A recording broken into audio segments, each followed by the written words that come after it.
Cassiano, e aí? Como é que a gente lida com essas inovações aí, mesmo no manejo, né, desses novos materiais? E outra, viu? Só para deixar claro para quem está nos assistindo aqui pelo YouTube, pelo Spotify ou nos ouvindo, tenho recebido algumas críticas que eu só falo de soja, né? que é 99% do que a gente faz.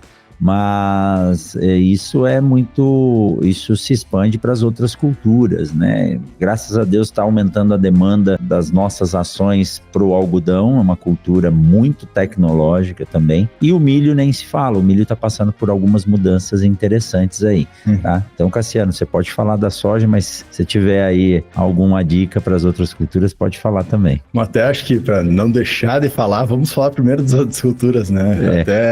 E outra coisa, viu? O confundimento Cassiano-Eduardo é que antes o Cassiano era barbudo e o Eduardo não tinha. Eles mudaram agora e eu tô errando os nomes. Mas todo episódio que a gente grava eu faço isso, viu? É porque é de estar relaxado. Não, mas eu acho que nem o Eduardo comentou, várias culturas que antes não tinha expressão, a gente tá vendo que tá desenvolvendo, né? Eu acho que o gergelim é uma das culturas que mais mostra isso. E eu sempre comento, inclusive nos informativos semanais, eu sempre acabo falando isso também, que sim, o Brasil ele produz uma matéria-prima, ele produz, por exemplo, o grão, né? Vamos dizer que ele é uma matéria-prima em si, embora já seja quase uma indústria, né? A gente já tá pegando a fertilidade solo, a água, gás carbônico, luminosidade solar que a gente tem, transformando ele num grão para ser vendido. Mas vamos pegar esse grão, ele transforma toda uma cadeia. A soja, a gente acaba falando muito de soja porque, querendo ou não, é a principal commodity que a gente tem para venda. Tá aumentando muito a questão do milho, porque o milho ele ganhou um valor muito grande. Toda a parte de industrialização que ocorreu, principalmente aqui no Mato Grosso, gente, é só tu passar pelo 63 ou em outras áreas também, a quantidade de, ainda mais ali para Sinop, né? Tu pega Sinop, toda a cidade tem pelo menos uma usina de etanol, né? A partir de milho. Então, tá aumentando muito isso, tu cria riqueza e uma necessidade por esse grão, uma valorização por esse grão, que dinheiro traz dinheiro, né? Então, tu vai ter a questão de empresas querendo ganhar dinheiro em cima disso, o produtor querendo ganhar mais dinheiro. Então, tem um desenvolvimento todo que ocorre que a gente tá vendo acontecer agora também com o próprio gergelim, que tá trazendo uma lucratividade muito grande e tá começando a pesquisa, tá começando o desenvolvimento em cima dessa cultura por tá gerando essa renda, né? Então, as empresas que vão investir em fazer ciência, tecnologia, desenvolvimento, né, o bom e velho P&D, né, política e desenvolvimento, é para onde é que ela vai poder tirar lucro, né? Então a gente tem toda essa questão, por isso em outras culturas, muitas vezes de menor expressão, a gente não vê tanto esse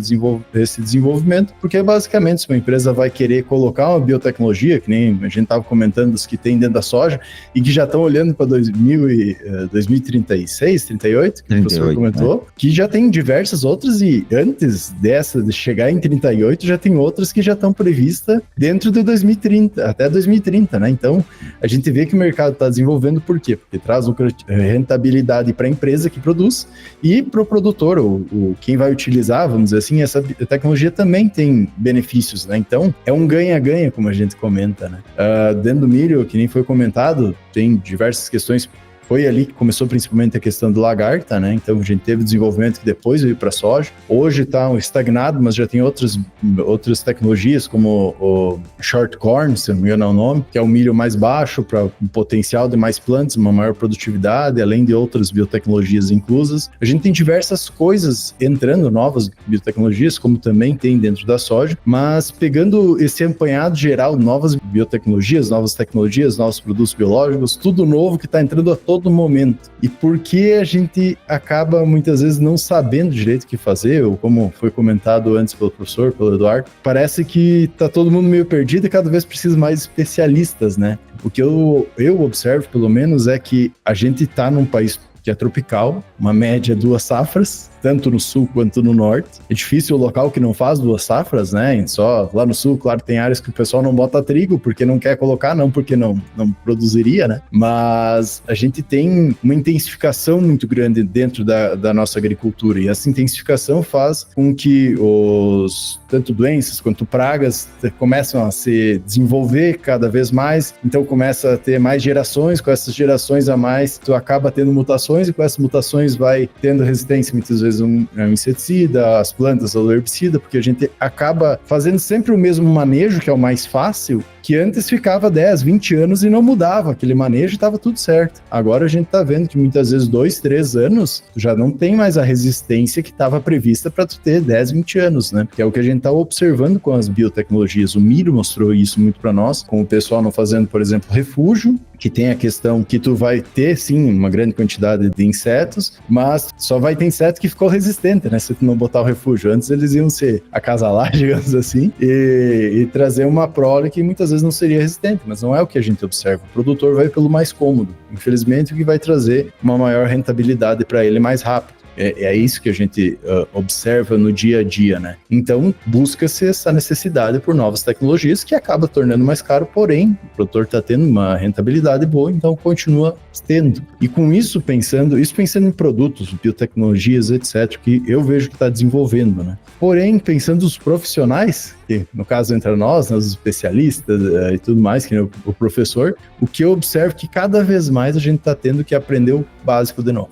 Ou melhor, o básico que eu e o Eduardo muitas vezes não aprendemos tão a fundo na própria faculdade, porque não só na faculdade, mas no dia a dia, no trabalho também, no campo, que era só aquela solução pronta, só ela não está mais funcionando.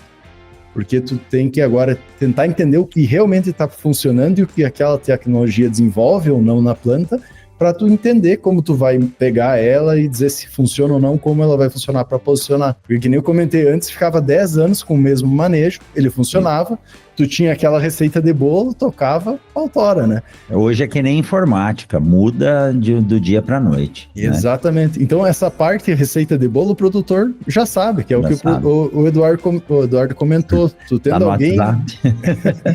tu tendo alguém que tem um conhecimento básico, que sabe a mesma coisa muitas vezes que o cara que saiu da faculdade hoje começou a trabalhar sabe, né? Que é essa parte não aprofundada. Cara, tu vai conseguir tocar. Tu vai produzir teus 60, 70 sacos de soja, pegando um exemplo, né? Ou aqui milho, 100, 120, aqui no Mato Grosso, ou lá no Sul, 150, 160 na safra. Tu vai produzir isso com as tecnologias que tem. É que nem o Felipe, que hoje está como gerente da HO na parte de desenvolvimento de produtos.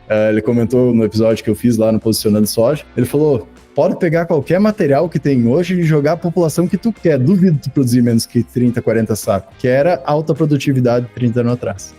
Então, a gente vê que essa necessidade de um conhecimento maior sobre o básico, como realmente funcionam as coisas, e que é muito difícil estudar, tu quase tem que, não vou dizer virar um especialista, mas tu tem que se aprofundar bastante em um mesmo assunto, que entra na parte do especialista. Só isso vai te ajudar a ter uma agilidade, digamos assim, para fazer um posicionamento de um produto novo, que daqui 3 anos não vai estar mais no mercado, praticamente, né? Então... E Cassiano, é muito importante isso que você acabou de colocar, e aí você falou assim, ó, o que eu e o Eduardo estudamos na faculdade hoje não se aplica, ou o básico não se aplica. Isso é algo que a gente tenta trazer para o dia a dia dos alunos do grupo de pesquisa em sementes aqui do laboratório. E hoje o Renato, que é o estagiário, um dos estagiários sênior já do nosso projeto, falando com os calouros, ele falou assim, sem perceber, eu me peguei atendendo um cliente do laboratório que trouxe material para fazer as análises, eu me peguei dando uma assessoria para ele, porque o cliente chegou aqui e começou a perguntar, tá, mas a semente está com essa qualidade, o que esses testes significam? E ele falou, e de repente eu me peguei explicando para ele o que era a qualidade que ele estava vendo, como a semente ia se comportar em termos de vigor. Então isso é muito difícil a gente fazer com que o aluno interaja no dia a dia hoje somente com aula. Por isso que eu falo, você tem que fazer estágio. Então ele está no dia a dia, as empresas vêm aqui no laboratório, eles nos ouvem conversar e participam das conversas, aquilo vai se tornando rotina para ele. Então, assim, eu fiquei feliz hoje de ver ele falando isso, porque ele conseguiu entender o que é estar atento ao que está acontecendo. E muitas vezes você só estar na sala de aula não resolve. Então o aluno tem que fazer, além de fazer a faculdade, tem que estudar. E aí quando a gente sai da faculdade, a gente vê que aquilo que a gente aprendeu é o princípio básico que vai nortear os próximos estudos e não vai resolver os problemas que você precisa.